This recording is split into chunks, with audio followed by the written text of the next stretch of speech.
Apa kabarnya hari ini? Sehat, semangat, sukacita. Nah, hari ini Kak Desi tidak sendiri adik-adik. Kak Desi akan ditemani oleh Kak Riri yang akan mengiringi kita piano. Adik-adik, sebelum kita masuk untuk beribadah, Kak Desi mau mengajak adik-adik untuk bersaat teduh sejenak. Yuk kita mulai bersaat teduhnya.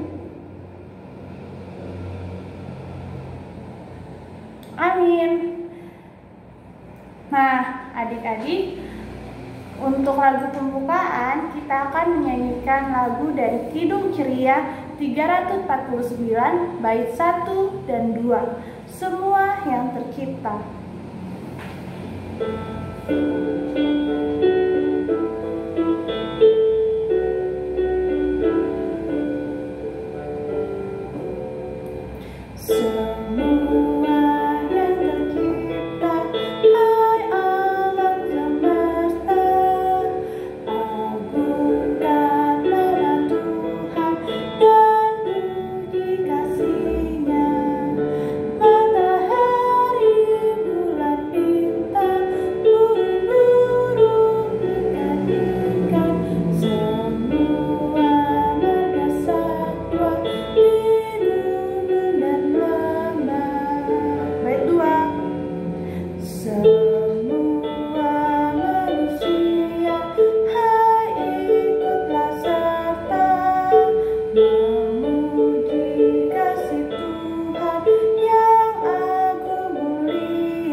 Kita siapin hati kita.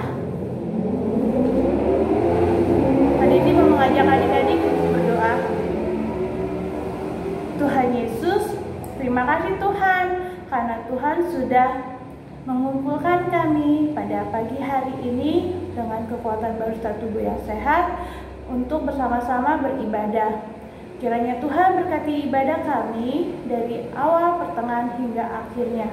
Berkati juga kakak-kakak yang hari ini melayani, dari hamba-Mu Liturgos, pemain musik Kak Riri, dan kakak-kakak yang membawakan cerita firman Tuhan pada pagi hari ini. Terima kasih Tuhan, dalam nama Tuhan Yesus kami berdoa dan mengucap syukur. Amin. Nah adik-adik, sebentar lagi kita akan mendengarkan cerita firman Tuhan. Ada yang udah mau mendengarkan cerita firman Tuhan? Udah yang gak sabar? Ya udah, kalau gitu adik-adik siapin Alkitabnya ya. Nah, kita akan menyanyikan lagu dari Kidung Ceria 280 yang berjudul Tiap Waktu.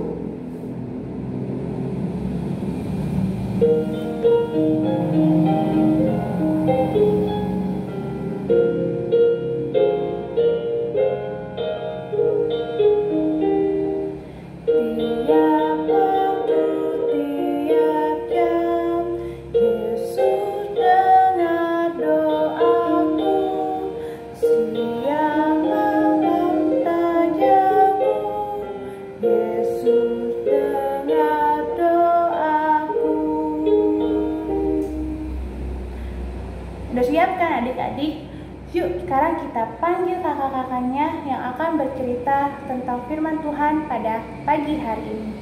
Kakak-kakak, Halo, selamat hari Minggu adik-adik. Nah, sekarang kita akan mendengarkan firman Tuhan. Tapi sebelum kita mendengarkan firman Tuhan, kita akan membaca firman Tuhan. Dan kita akan siapkan dulu Alkitab kita. Dan pembacaan firman kali ini terambil dari 2 Korintus 3 ayat 1-11. 2 Korintus 3, 1-11 ya adik-adik ya. Kita akan berdoa dulu, kita lipat tangan, tutup matanya. Mari kita satu dalam doa. Tuhan Yesus, terima kasih untuk hari ini. Tuhan Yesus, kami masih diberikan kesempatan untuk IMPA online. Tuhan Yesus, walaupun masih dalam keadaan kami ibadah di rumah, tapi Engkau selalu akan menyertai kami dimanapun kami berada. Dan sebentar kami akan mendengarkan firman-Mu dan membaca firman-Mu, biarlah kami mengerti apa yang akan difirmankan. Terima kasih Tuhan Yesus, amin. Yuk kita baca sama-sama ya adik-adik dari 2 Korintus 3 ayat 1-11. Pelayan-pelayan perjanjian yang baru. Adakah kami mulai lagi memujikan diri kami? Atau perlukah kami seperti orang-orang lain menunjukkan surat pujian kepada kamu atau dari kamu? Kamu adalah surat pujian kami yang tertulis dalam hati kami dan yang dikenal dan yang dapat dibaca oleh semua orang. Karena telah ternyata bahwa kamu adalah surat Kristus yang ditulis oleh pelayanan kami, ditulis bukan dengan tinta, tetapi dengan roh dari Allah yang hidup, bukan pada loh-loh batu, melainkan pada loh-loh daging, yaitu di dalam hati manusia. Demikianlah besarnya keyakinan kami kepada Allah oleh Kristus. Dengan diri kami sendiri, kami tidak sanggup untuk memperhitungkan sesuatu seolah-olah pekerjaan kami sendiri. Tidak, kesanggupan kami adalah pekerjaan Allah. Ialah membuat kami juga sanggup menjadi pelayan-pelayan dari suatu perjanjian baru yang tidak terdiri dari hukum yang tertulis, tetapi dari roh. Sebab hukum yang tertulis mematikan, tetapi roh menghidupkan. Pelayanan yang memimpin kepada kematian terukir dengan huruf pada loh-loh batu. Namun demikian kemuliaan Allah menyertai waktu ia diberikan. Sebab sekalipun pudar juga, cahaya muka Musa begitu cemerlang, sehingga mata orang-orang Israel tidak tahan menatapnya. Jika pelayanan itu datang dengan kemuliaan yang demikian, betapa lebih besarnya lagi kemuliaan yang menyertai pelayanan roh. Sebab jika pelayanan yang memimpin kepada penghukuman itu mulai mulia, betapa lebih mulianya lagi pelayanan yang memimpin kepada pembenaran. Sebenarnya, apa yang dahulu dianggap mulia, jika dibandingkan dengan kemuliaan yang mengatasi segala sesuatu ini, sama sekali tidak mempunyai arti. Sebab, jika yang pudar itu disertai dengan kemuliaan, betapa lebihnya lagi yang tidak pudar itu disertai kemuliaan. Oke adik-adik, pembacaan kita telah kita baca. Sekarang kita saatnya mendengarkan firman Tuhan yang akan dibawakan Kak Ando. Kak Ando silahkan. Halo, selamat pagi adik-adik. Apa kabar? Semoga semakin sehat, semangat, dan sukacita. Sama seperti kakak selalu sukacita kalau sudah mulai mengisi firman Tuhan kepada adik-adik. Nah, kakak akan memberitakan firman Tuhan minggu ini. Berarti adik-adik harus siapkan telinganya agar bisa mendengar dengan baik dan bisa mengerti akan firman Tuhan yang kakak sampaikan. Nah, adik-adik, tadi adik-adik sudah baca perikop kita dari 2 Korintus 3 ayat 1 sampai yang ke-11. Nah, dari perikop ini kita belajar tentang seorang rasul. Rasul yang tidak pernah lupa akan jemaat-jemaat Tuhan, terkhusus jemaat-jemaat di mana dia sudah pernah melayani. Siapakah dia? Dia adalah Rasul Paulus, benar. Terakhir kakak ngebahas tentang Rasul Paulus. Nah, sekarang kakak ngebahas lagi tentang Rasul Paulus. Yang pasti ceritanya beda nih. Nah, ceritanya apa ya? Ternyata cerita Rasul Paulus minggu ini adalah bagaimana Rasul Paulus kembali menasehati jemaatnya yang ada di Korintus melalui suratnya. Karena kenapa? Karena pada saat itu Rasul Paulus sedang melayani di wilayah lain, di daerah Makedonia dan juga daerah Troas. Nah, sebelum kita belajar apa sih isi surat dari Paulus itu, kakak mau menjelaskan sedikit hal-hal yang sedang terjadi di jemaat di Korintus. Nah, ternyata adik-adik, di jemaat di Korintus itu sedang datang yang namanya rasul-rasul palsu. Kenapa kakak bilang rasul palsu? Karena mereka mengajarkan bukan sesuai dengan firman Tuhan. Sehingga dampaknya apa? Dampaknya adalah jemaat di Korintus mulai terbagi menjadi dua golongan. Ada yang sudah mulai terlena akan ajaran-ajaran rasul-rasul palsu tersebut. Yang satu lagi adalah jemaat-jemaat yang tetap setia dengan ajaran-ajaran Rasul Paulus. Ajaran-ajaran Rasul Paulus yang sesuai dengan firman Tuhan. Emang apakah yang diajarkan oleh rasul-rasul palsu tersebut? Ternyata adik-adik, rasul-rasul palsu tersebut mereka mengajarkan untuk mencoba menggantikan firman Tuhan dengan kata-kata yang enak, kata-kata yang pokoknya enak didengar, kata-kata yang selalu menyenangkan orang-orang. Tujuannya untuk apa? Agar semua jemaat di Korintus itu memuji-muji si rasul-rasul palsu, sehingga rasul-rasul palsu itu disanjung dan ditinggikan. Nah, itu adalah pelayanan yang tidak baik. Karena kenapa? Pelayanan itu bukan untuk dipuji, bukan untuk mencari puji-pujian, tapi adalah untuk memuliakan Tuhan. Nah, maka dari itu ketika Rasul Paulus sudah tahu kondisi seperti itu, lalu Rasul Paulus mencoba untuk menasihati jemaat-jemaat yang ada di Korintus melalui suratnya. Nah, isi suratnya apa, Kak? Isi surat Paulus adalah, yang pertama adalah bahwa tujuan dari pelayanan itu bukan untuk dipuji, tapi untuk memuliakan Tuhan. Bukan untuk mencari pujian, tapi untuk memuliakan Tuhan. Agar apa? Agar ketika kita sudah memuliakan Tuhan, agar semua orang mau bersyukur kepada Tuhan. Itu yang pertama. Dan yang kedua adalah, pelayanan itu adalah untuk melakukan kebaikan kepada sesama. Agar apa, Kak? Untuk kita melakukan sesama? Agar bisa menyenangkan hati Tuhan. Nah, ingat tadi kakak bilang, melakukan kebaikan. Jadi bukan dengan omong-omongan, bukan dengan hanya perkataan yang enak-enak aja, tapi juga dengan tindakan, dengan perbuatan yang baik. Agar apa? Agar dapat menyenangkan hati Tuhan. Sehingga kalau kita sudah menyenangkan hati Tuhan, kita akan bersyukur kembali kepada Tuhan. Itu yang kedua. Dan yang ketiga adalah, pelayanan itu adalah kebaikan dari Tuhan. Kita melayani itu adalah kebaikan dari Tuhan, kemurahan dari Tuhan. Sehingga apa? Kalau kita itu ada kebaikan dari Tuhan, kemurahan dari Tuhan, Tuhan tidak akan meninggalkan kita. Tuhan pasti akan memberikan Roh Kudus-Nya kepada kita untuk kita tetap setia melayani, untuk kita tetap bersikap baik dan juga benar dalam melayani. Sama seperti Rasul Paulus. Ketika Rasul Paulus mendengar ada rasul palsu, dia nggak langsung marah, dia nggak langsung kesal, nggak langsung lari ke Korintus bawa langsung acak-acak, enggak. Tapi tetap mengajarkan dengan tenang, dia tetap mengajarkan dengan sukacita, dan dia mengajarkan dengan baik.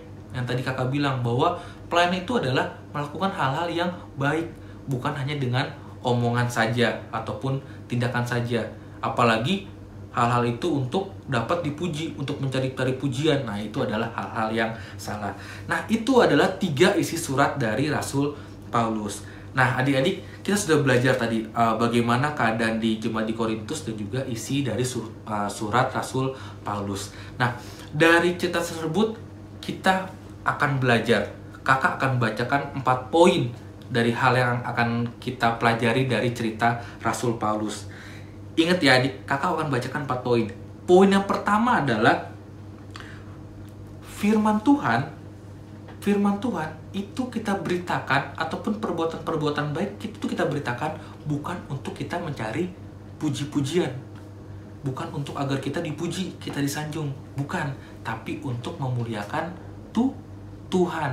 Karena Tuhan sudah baik sama kita, maka kita juga harus melakukan baik kepada sesama, agar kita sama-sama untuk memuliakan Tuhan. Itu yang pertama. Yang kedua adalah bahwa pemimpin rohani, sama seperti Paulus dan kita juga calon-calon pemimpin rohani, itu adalah pemimpin rohani yang baik tidak hanya dengan ucapan, bukan tidak hanya dengan omongan, tapi juga dengan tindakan dan perbuatan. Agar apa? Agar membangun iman kita, agar bisa iman kita itu bertumbuh menjadi iman yang lebih baik lagi. Karena kalau kita melalui hanya omongan doang, ya kita tidak melalui tindakan, iman kita tidak akan bertumbuh. Tapi kalau kita melakukan dengan perbuatan dan juga dengan tindakan, itu sudah langsung akan menumbuhkan iman kita kepada Tuhan. Nah, yang ketiga adalah Roh Kudus adalah satu-satunya rahmat Tuhan yang diberikan kepada kita. Jadi jangan pernah takut ketika kita sudah melakukan hal yang baik, kita sudah melakukan firman Tuhan, kita sudah melakukan perbuatan-perbuatan baik, tindakan dengan baik, nanti kita memiliki banyak hambatan. Kalau tadi di Korintus itu ada rasul palsu. Mungkin kalau di kita mungkin ada orang yang nggak terima, padahal kita sudah ngasih tahu yang benar. Jangan takut, tetap setia, tetap percaya bahwa Roh Kudus pasti memberikan jalan keluar dalam setiap hambatan-hambatan yang akan kita hadapi. Maka itu terus berdoa kepada Tuhan. Nah, yang keempat adalah kita sebagai calon-calon pemimpin rohani, kita harus memiliki sikap rendah hati. Kenapa rendah hati, Kak? Oh, rendah hati itu adalah tujuannya adalah ketika kita orang sudah melihat kita melakukan pekerjaan Tuhan, itu kita bukan jadi sombong, tapi kita harus merendahkan diri kita di hadapan Tuhan. Karena kita tahu apa yang kita lakukan semuanya itu kekuatannya dari Tuhan. Nah, adik-adik, itu 4 poin yang bisa kakak jelaskan kepada adik tentang perikop Rasul Paulus di Korintus. Nah, adik-adik, terakhir dari kakak adalah adik-adik ini kan calon-calon pemimpin rohani, sama seperti kita semua. Kakak juga, anak-anak Tuhan adalah calon-calon pemimpin rohani.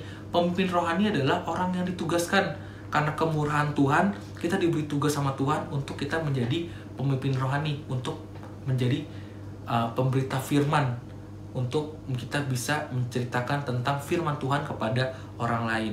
Nah, karena kita calon-calon pemimpin rohani, kakak mau untuk kita tetap setia kepada firman Tuhan dan juga untuk mencoba untuk melakukan perbuatan-perbuatan baik. Contoh perbuatannya baik, apalagi adik-adik sekarang kebanyakan pasti kegiatannya di rumah. Coba hal-hal kecil, melakukan perbuatan baik kepada siapa? Bisa ke mama, bisa ke papa, bisa ke adik, kakak, bantu adiknya kalau lagi ngerjain tugas, bantu mamanya kalau lagi banyak kerjaan di rumah, ataupun juga kita bisa membantu saudara-saudara kita ataupun teman-teman kita. Nah, itu yang kakak inginkan kepada adik-adik, bahwa adik-adik sudah mau melakukan perbuatan-perbuatan baik. Dan ingat, tetap bersikap rendah hati. Jangan sombong bahwa kita melakukan firman Tuhan bukan untuk kita ingin dipuji orang, tapi untuk kita merendahkan diri kepada Tuhan dan memuliakan Tuhan. Karena yang tadi kakak bilang, semua yang bisa kita lakukan, perbuatan-perbuatan baik yang bisa kita lakukan, itu adalah rahmat dan kekuatan dari Tuhan. Oke, itu yang bisa kakak sampaikan. Nanti setelah ini kakak akan tampilkan aktivitas. Aktivitasnya itu gampang. Kalian akan menyusun kata-kata menjadi satu kalimat ayat yang ada di Alkitab. Nanti ada clue-nya juga. Kakak sebutin deh. Clue-nya ini diambil dari ayat-ayat ini diambil dari kitab Matius. Nah, jadi ntar adik lihat nih, cepet-cepet nih, catat kata-katanya, ataupun adik bisa lihat, lalu adik bisa rangkai kata-katanya. Kata-katanya apa sih? Ketika sudah terbentuk kata-katanya, bisa adik tulis, lalu bisa adik foto, minta tolong sama papa, fotoin, lalu bisa dikirim ke kakak layannya. Atau mau, itu yang pertama. Yang kedua, ketika sudah ditulis, adik-adik boleh bacakan. Jadi sambil mama papanya video, adik-adik boleh bacakan ayatnya itu isinya tentang apa. Nah, semoga bener ya, karena kan kitab Matius banyak nih ayatnya nih. Nah, semoga dengan kata-katanya adik-adik bisa menemukan kalimat yang sesuai dengan ayat yang ada di kitab Matius. Itu saja dari kakak. Tetap rajin belajar walaupun di rumah, tetap jaga kesehatan, dan tetap semangat untuk terus melakukan pekerjaan-pekerjaan baik seperti Rasul Paulus. Karena kita semua adalah calon-calon pemimpin rohani. Itu aja dari kakak. Selamat hari Minggu dan Tuhan Yesus memberkati. Aloha.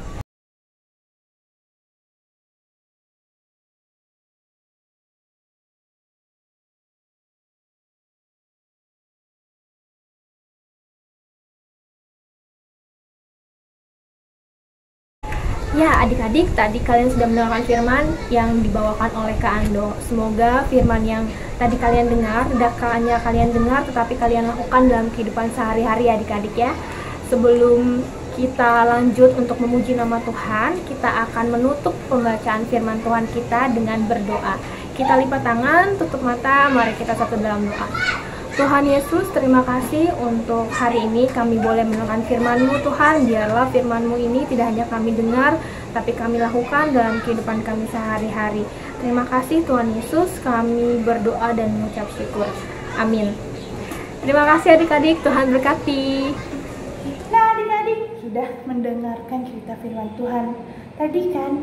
Gimana? Seru kan ceritanya? Adik-adik, jangan hanya mendengarkan saja ya, tapi adik-adik juga harus menjadi pelaku firman yang melakukan firman yang sudah disampaikan oleh kakak-kakak yang tadi sudah bercerita, oke?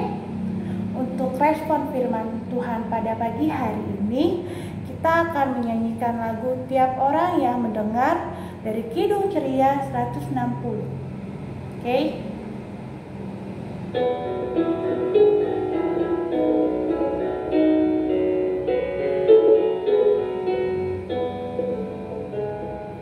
Tiap orang yang mendengar perkataanku,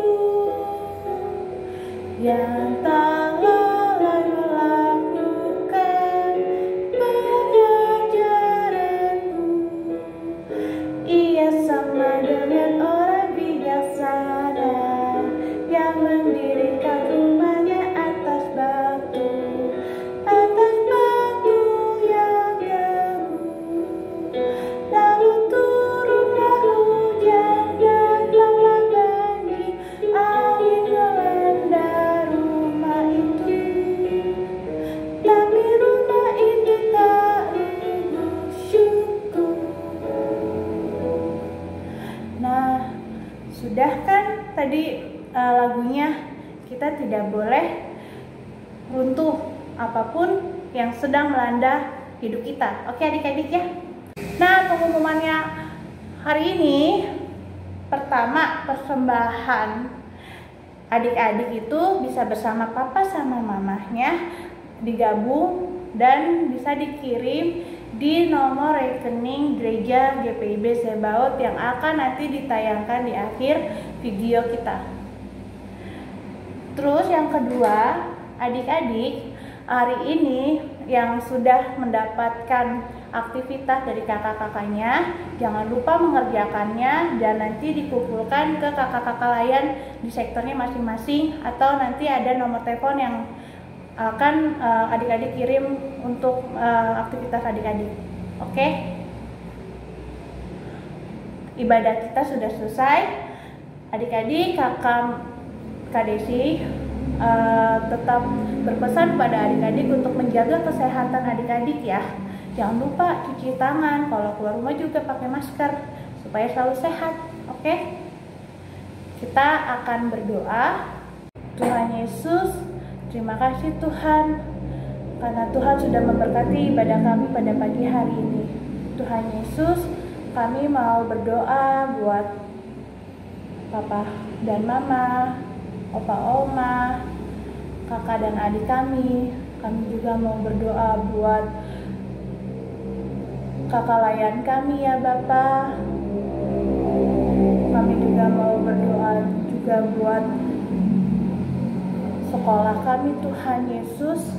Walaupun kami masih bersekolah secara online, tapi Tuhan, kami percaya Tuhan tidak meninggalkan kami. Tuhan selalu menemani kami dalam belajar. Kami juga mau berdoa Tuhan Yesus buat bangsa dan Indonesia ini. Tuhan berkati, dan terutama di kota Bogor ini, Tuhan juga pulihkan kota Bogor ini.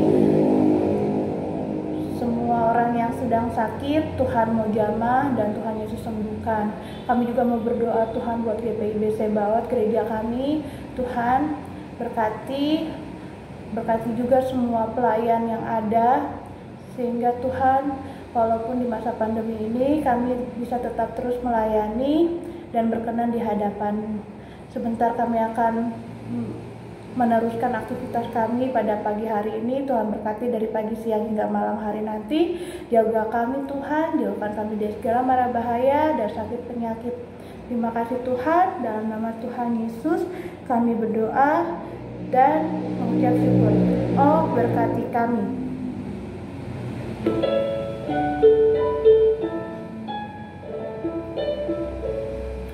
Oh, berkati kami dan lindungi kami.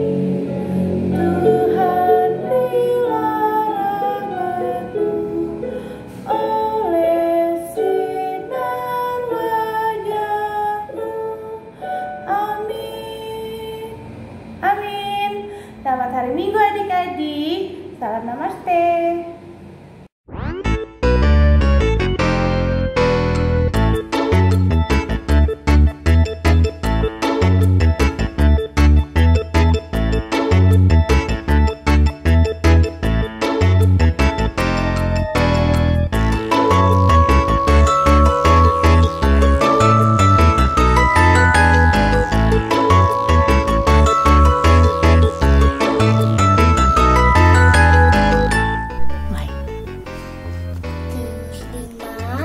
Ayat 16a.